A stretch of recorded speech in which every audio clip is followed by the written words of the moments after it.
গত 2 মাসের আন্দোলন এবং 121টি প্রাক বিএনপি এখনো পর্যন্ত এতে কি পেয়েছে? নানা বিতর্কে বিতর্কিত সাংবাদিক মুন্নী সাহা। সংবাদ সম্মেলনে বিরোধী দলীয় নেতাদের বেফাস প্রশ্ন করাই ছিল তার কাজ। এক সংবাদ সম্মেলনে বিরোধী দলীয় নেতা বেগম খালেদা জিয়াকে বেফাস প্রশ্ন করায় ব্যাপক সমালোচিত হন তিনি।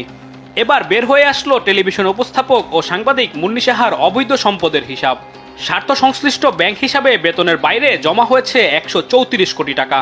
5 আগস্ট শেখ হাসিনা পতনের পর এসব আমানতের মধ্যে 120 কোটি টাকাই উঠিয়ে ফেলা হয়েছে। স্থগিত করা ব্যাংক অ্যাকাউন্টে এখনো আছে প্রায় 14 কোটি টাকা। আপনার সঙ্গে একটা ব্যক্তিগত দেখা করার সুযোগ পেয়েছিলাম। এটা তো অতীত হয়ে গেছে, কথা বলার কিছু নেই। মুন্নী সাহা ও তার স্বামী এবং তাদের মালিকানাধীন এমএস প্রমোশনের হিসাবে এই অর্থ পেয়েছে বাংলাদেশ ফাইন্যান্সিয়াল ইন্টেলিজেন্স ইউনিট। এছাড়া গুলশান ও তেজগাঁও লিংক রোডে শান্তিনিকেতনে তাদের একটি ডুপ্লেক্স বাড়ির সন্ধান মিলেছে। অভিযোগ আছে মুন্নী সাহার সঙ্গে সাবেক আইসিটি প্রতিমন্ত্রী পলকের ব্যবসা ছিল। কারণ বাজারে জনতা টাওয়ারে মুন্নী সাহার ব্যবসার সুযোগ করে দেন পলক। এর বাইরে পলকের আইসিটি ব্যবসার অনেক কিছু দেখভাল করতেন তিনি। বাংলাদেশ ব্যাংকের অনুসন্ধানে উঠে এসেছে বেসরকারি ওয়ান ব্যাংকের কারণ বাজার শাখায় মুন্নী সাহার স্বামী মালিকানাধীন এমএস প্রমোশনের নামে 2017 সালের 2 মে একটি হিসাব খোলা হয়, যেখানে নমিনি হিসাবে রয়েছে মুন্নী সাহার নাম।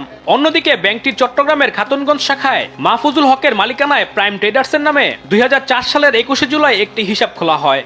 দুটি প্রতিষ্ঠানের নামে ব্যাংকটি থেকে প্রায় 51 কোটি 50 লাখ টাকা ঋণ নেওয়া হয়।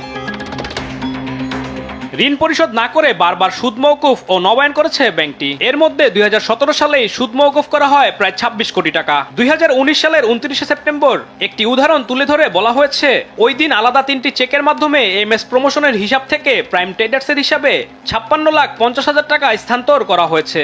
এই অর্থ পাচার হয়েছে কিনা তা খতিয়ে দেখছে বিএফআইইউ।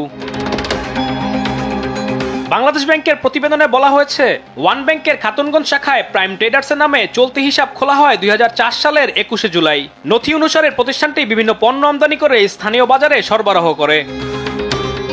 গ্রাহকের আবেদনের প্রেক্ষিতে 2008 সালের 3 আগস্ট স্থানীয় বাজার থেকে 11,500 টন মটর কেনার জন্য 90 দিন মেয়াদি 26 কোটি 50 লাখ টাকা ঋণ মঞ্জুর করে ব্যাংক। তবে নির্ধারিত সময়ে ঋণ পরিশোধ না হওয়ায় 2 বার মেয়াদ বাড়ানো হয়েছে। এরপর ঋণ শোধ না করায় 2011 সালের জানুয়ারিতে সুদ মওকুফ সহ পুনর্গঠন করা হয়।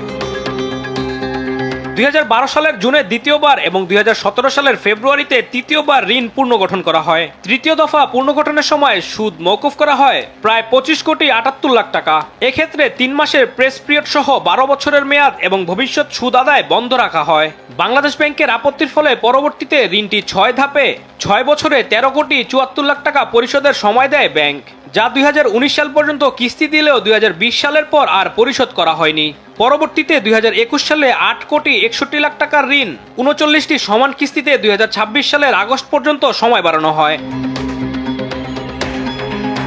প্রতিবেদনে আরো বলা হয়েছে, ব্যাংকটির কারণ বাজার শাখায় মুন্নী সাহার স্বামী 2017 সালের 2 মে এমএস প্রমোশনের নামে একটি বিজ্ঞাপনী সংস্থার চলতি হিসাব খোলেন। তার আবেদনের প্রেক্ষিতে ওই বছরের 6 জুন 18 কোটি টাকার ওভারড্রাফট ঋণ দেওয়া হয়। ঋণের দায় পরিশোধ না হওয়ায় গ্রাহকের আবেদনের প্রেক্ষিতে ব্যাংকের নির্বাহী কমিটির 2019 সালের 27 জানুয়ারি সভায় ঋণটি নবায়ন করা হয়। পরবর্তীতে নির্বাহী কমিটির একই বছরে 24 নভেম্বরের সভায় অপরিশোধিত ঋণের হিসাবটি নবায়ন সহ ঋণ সীমা বাড়িয়ে 25 কোটি টাকা করা হয়। সর্বশেষ 2022 সালে হিসাবটি 5 বছর মেয়াদী ঋণে পূর্ণ তফসিল করা হয়েছে।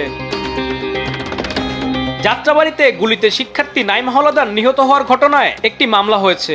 গত 22 আগস্ট যাত্রাবাড়ি থানার ওই মামলা করেন নিহত শিক্ষার্থীর বাবা মোহাম্মদ কামরুল ইসলাম। সেই মামলায় সাবেক প্রধানমন্ত্রী শেখ হাসিনা সহ একাধিক এমপি মন্ত্রী, আওয়ামী লীগ, যুবলীগ, ছাত্রলীগ সদস্য এবং পুলিশ কর্মকর্তাদের সঙ্গে আসামি করা হয়েছে মুন্নী সাহাকেও। পিলখানা হত্যাকাণ্ড ঘটনা, এই হত্যাকাণ্ড যখন হয় সর্বপ্রথম আপনি মিসগেট করছেন। তবে শনিবার রাতে কারণ বাজারে একদল মানুষ তাকে ঘিরে ধরে। সামাজিক যোগাযোগ মাধ্যমে ছড়িয়ে পড়া ভিডিও ফুটেজে দেখা যায়, বিডিআর বিদ্রোহ নিয়ে মিথ্যা সংবাদ পরিবেশনের মাধ্যমে মুন্নী সাহা মানুষকে ভুল বুঝিয়েছেন, এমন অভিযোগ তোলেন কারণ বাজারে উপস্থিত জনতা। কারণ বাজার এলাকায় স্থানীয় লোকজনের হাত থেকে উদ্ধার করে পরে তাকে গ্রেফতার করা হয়। এরপর গোয়েন্দা শাখায় নেওয়ার ঘণ্টাখানেক পর ভোররাতে শর্ত সাপেক্ষে ছেড়ে দেওয়া হয় সাংবাদিক মুন্নী সাহাকে।